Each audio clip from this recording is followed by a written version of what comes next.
Astro connect के ज्योतिष कार्यक्रम में आपका हार्दिक स्वागत है। नमस्कार। बात करेंगे मकर राशि वालों की और देखेंगे कि सूर्य का जो राशि परिवर्तन 16 नवंबर 2021 को होने जा रहा है वह आप मकर राशि वालों के लिए किस प्रकार का संकेत करता है। सूर्य के गोचर के दौरान किस प्रकार के शुभाशुभ की संभावनाएं रहती हैं, कहां पर आपको मुश्किलों का सामना करना पड़ सकता है, कहां पर चुनौतियां मिल सकती हैं, कहां पर आपको अच्छा अवसर मिल सकता है, किन बातों को आपको इस समय पर ध्यान देना चाहिए, सुधारना चाहिए, जिससे कि आपके सफलता का स्तर अच्छा हो, जीवन स्तर बेहतर हो। तो चलिए बात करते हैं सूर्य के गोचर की।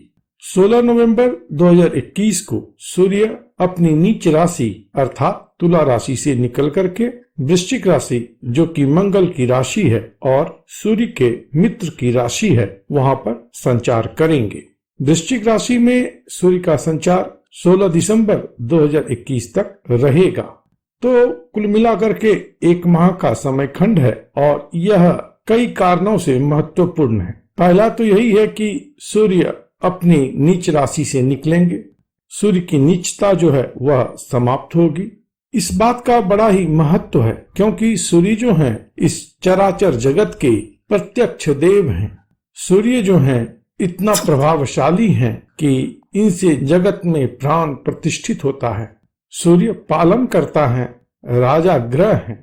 व्यक्ति के अंदर आत्मविश्वास या सफलता या आगे बढ़ने की जो प्रेरणा है, ये सभी बातें सूर्य तत्व हैं, सूर्य के कारकत्व हैं।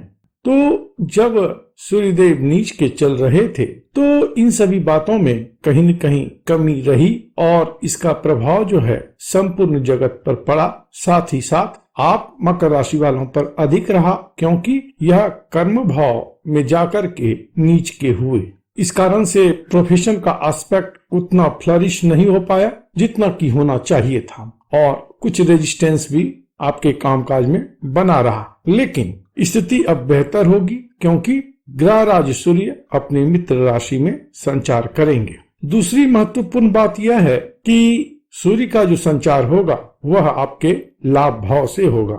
लाभ भाव जिसे हम कहते हैं वह वस्तुतः एकादश भाव है और यह इच्छा पूर्ति का स्थान होता है। एकादश अंक का अपने आप में बहुत बड़ा महत्व है। एकादश अंक जो है वह मैनिफेस्टेशन का अंक है। तीसरी जो महत्वपूर्ण बात है कि केतु का संचार यहाँ पर पहले से बना हुआ है और इस कारण से सूर्य और केतु का ग्रह संबंध आपके लाभ भाव में बनेगा। इसके बाद जो महत्वपूर्ण बात है वह 4 दिसंबर 2021 को सूर्य ग्रहण के रूप में देखा जा सकेगा। चूंकि सूर्य राहु केतु के एक्सिस में रहेंगे इसलिए सूर्य ग्रहण की स्थिति भी होगी। इन सभी बातों का आपके कामकाज पर कैसा प्रभाव पड़ेगा या आपकी सफलता या इच्छा पूर्ति पर कैसा प्रभाव पड़ेगा इसकी चर्चा करते हैं। देखिए, आप मकर राशि वालों के लिए सूर्य का संचार यूं तो बहुत बेहतर है क्योंकि एकादश भाव से सूर्य का संचार अच्छा परिणाम देता है और केतु भी चूंकि वहां पर हैं तो केतु का भी कहीं न कहीं फल अच्छा ही प्राप्त होता है। लेकिन सूर्य और केतु का जो संबंध है वह मटेरियलिस्टिक चीजों की प्राप्ति के लिए उतना बेहतर नहीं होता है। तो इस समय जो इच्छा पूर्ति आपकी होगी, अगर आप आध्यात्मिक मार्ग में लगे हैं, सेल्फ एक्सप्लोरेशन में लगे हैं, साधना में लगे हैं, अकल्ट विषयों में आप रुचि रखते हैं, तो इन सभी बातों में तो बेहतरीन आपको सफलता मिलेगी। कोई साधना करना चाहते हैं तो ग्रहण का समय आ रहा है, वहां पर आपको बड़ा एक मुनासिब समय मिलता है जहां पर कि आप सिद्धि प्राप्त कर सकते हैं। जहां तक धन की बात है तो धन विषयक बातों में भी सूर्य केतु का यह संयोग जो है वह कुछ अड़चन तो उत्पन्न करेगा, लेकिन अचानक तौर पर धन की प्राप्ति संभव है। लाभ में वृद्धि हो या आय में वृद्धि हो इसकी अच्छी संभावना रहती है। हालांकि कुछ अड़चनें अवश्य रहेंगी। इसी प्रकार से पैटर्नल प्रॉपर्टी के रिगार्डिंग भी बातें रहती हैं। यहाँ से आपको अच्छे लाभ की प्राप्ति होगी और यदि किसी प्रकार का विवाद आदि रहा है तो उसके निपटान की भी स्थिति बनेगी। लेकिन ये सारी बातें उतनी सहज तौर पर नहीं होंगी, अंततोगत्वा होंगी, लेकिन कुछ रुकावटों के साथ होंगी।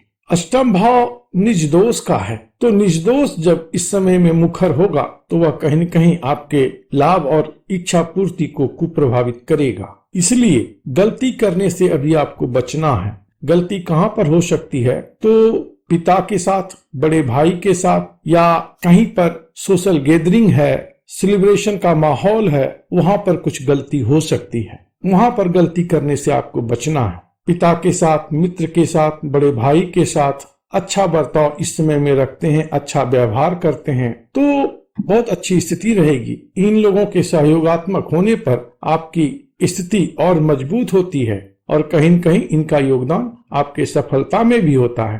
तो इन बातों को समझते हुए यहाँ पर आप थोड़ा सा ध्यान देंगे।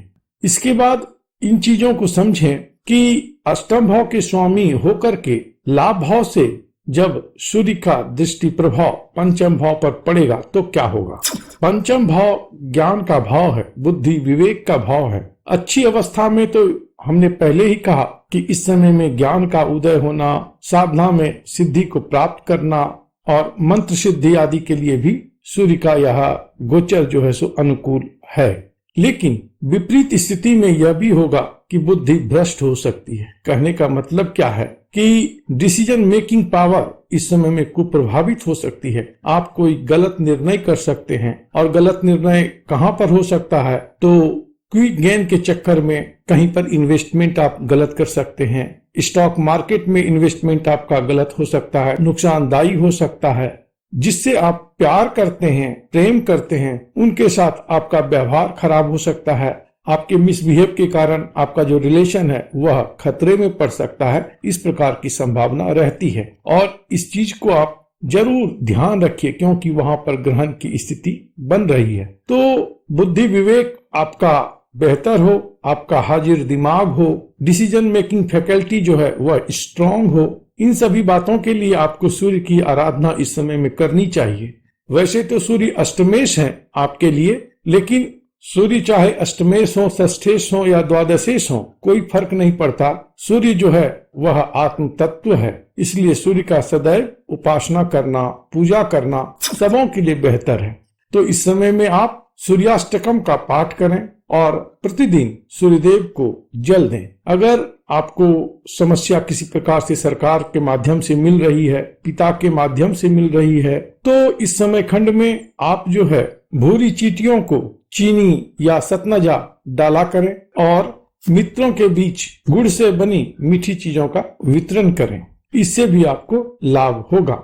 जो मकर राशि वाले स्टूडेंट हैं उनको इस समय में अपने पढ़ाई पर थोड़ा अधिक फोकस करने की आवश्यकता है और शॉर्टकट के चक्कर में ना रहें, वह कहीं न कहीं आपको धोखा देगा और इस चक्कर में आपका सक्सेस कुप्रभावित हो सकता है। नए कार्य की यदि इस समय में कोई योजना बना रहे हैं तो थोड़ा आप उस पर मनन कर लें, विचार कर लें और किसी योग्य व्यक्ति से यदि आपको आवश्यक लगे तो सलाह भी ले लें। अन्यथा यहाँ पर आप कोई बड़ी गलती कर सकते हैं जिसका खामियाजा आपको भुगतना पड़ सकता है भविष्य में। तो फाइनेंशियल फ्रंट पर थोड़ा सा सावधान रहना है और रिलेशन के मामले में जो हमने बताया, चाहे वह बड़े लोग हों, पदाधिकारी हों, पिता हों, सरकार हों, मित्र हों, इन सबों के साथ में अभी आपका बेहतर संबंध हो और बेहतर ना भी हो तो कम से कम उनके विरोध में आप खड़े ना हो, तटस्थ स्थिति हो, बेहतर रहेगा।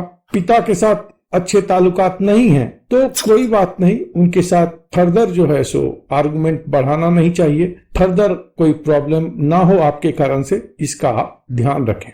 सरकारी नौकरी में जो लोग हैं उनके लिए यह समय थोड़ा सा सावधान रहने का है। कोई गलत प्रैक्टिस आप ना करें, हो सकता है कि वह आप पर भारी पड़ जाए और इस कारण से बड़ा कोई नुकसान हो जाए, इसकी भी संभावना इस समय खंड में रहती है। महिला मित्रों के साथ अच्छा बर्ताव बना करके रखें और स्त्रियों के साथ इस समय में बेहतर ताल्लुकात बना करके रखें। जितना उनका सम्मान करते हैं उतना बढ़िया रहता है। अदरवाइज किसी प्रकार के लांछन की भी संभावना इस समय खंड में बनती है। तो कुल मिलाकर के देखा जाए तो अगर आप कुछ सावधानियां रखते हैं तो कोई विशेष चिंता की बात नहीं है। यह समय उन्नति और प्रगति भरा रहेगा और प्राप्तियां भी अच्छी ही रहेंगी।